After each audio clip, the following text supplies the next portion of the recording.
So we set about disrupting our market. So what I want to do is kind of, talk about our marketplace.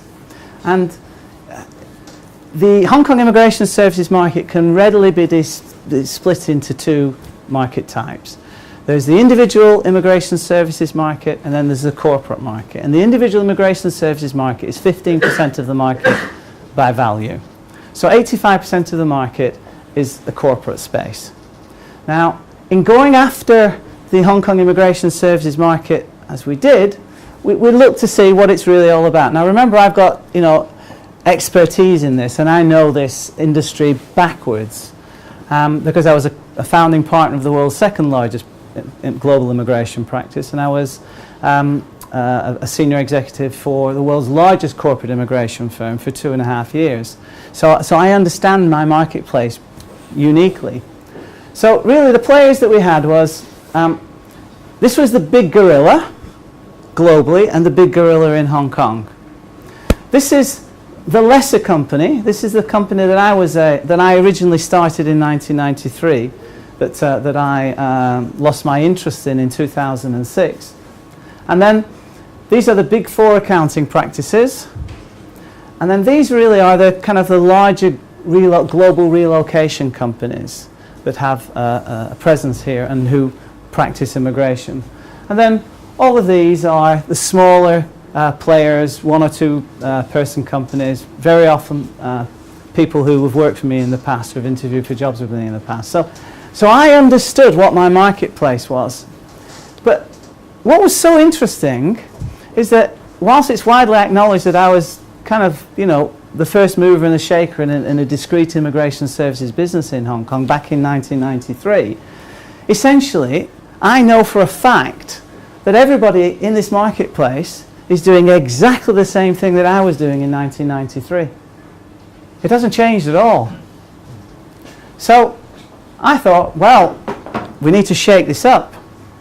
Now, see, in 1996, I wrote the first version of the Hong Kong Visa Handbook and put it on the internet for free. This was at a time when HSBC had only dial-up email accounts. I mean, we were way ahead of the curve. And between 1996 and 2000, it made me. Now, of course, in the 10 years after that, I lost it all because I was stupid. But what I learned between 1996 and 2000 is that if you put your information on the internet for free, you'll be very successful. Now, when I was making the decision to build this business model together, the original version of the Hong Kong Visa Handbook was kind of still gathering dust on the website of the firm that I'd left it with, because they didn't have the intellectual nous to keep it up to date in the wake of my departure.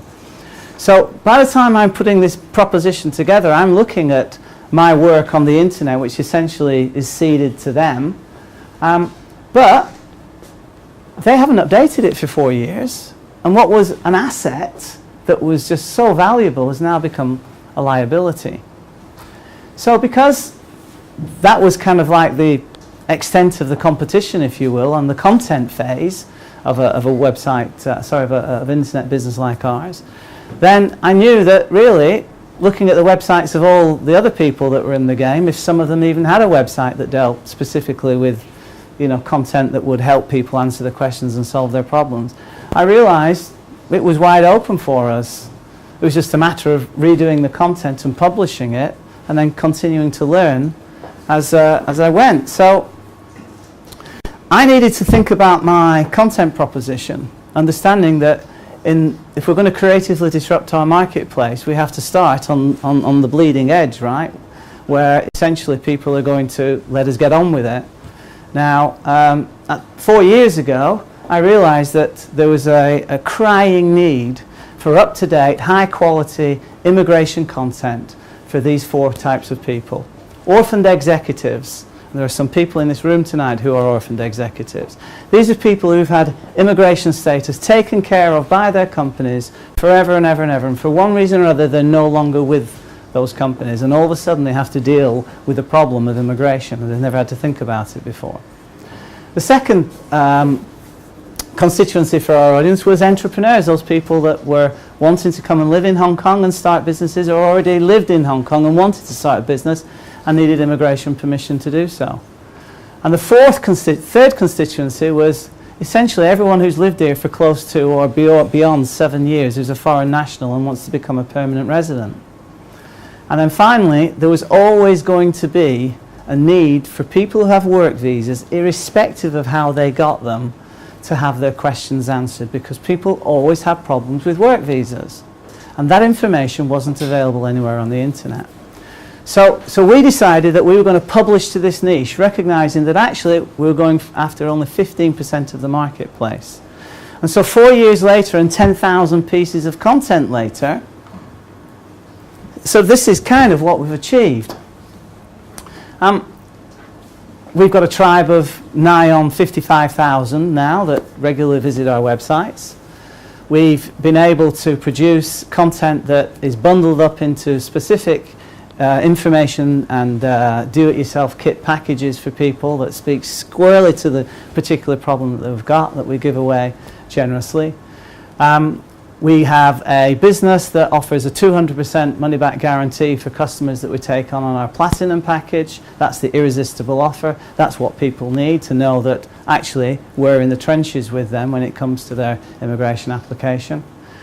We have 3 particular websites: the Hong Kong Visa Handbook website, the Hong Kong Visa Centre website, which is where we transact, and the Hong Kong Visa Giza website, which hosts our idea virus, and it's where I publish to 4 to 5 times each week. We'll do $1 million in sales in our fourth year this year, and that was from a standing start of nothing 4 years ago.